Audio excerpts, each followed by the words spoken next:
Meron bang life insurance na less than 1,000 per month? Less than 1,000? No worries, I got you. 30 years old male at ito ang kanyang coverage. Meron siyang death benefit, accelerated total and permanent disability, meron siyang life care benefit or critical illness coverage, meron din siyang accidental death and disablement, at ito naman ang kanyang coverage.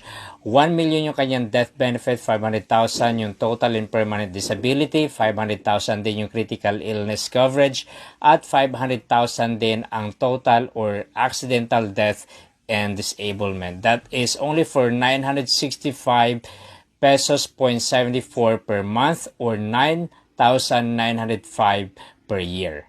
15 years yung coverage na to at 15 years din na magbabayad si client. Yung first year niya is 9,905 per year. On the 15th year niya ay magbabayad siya ng 12,460 per year. Tumataas yung premium niya every year dahil yung mortality rate ni client ay tumataas din. So kung gusto mo ma-assist yung needs mo na life insurance, comment life below and I'll send you my calendar. Pag-usapan natin.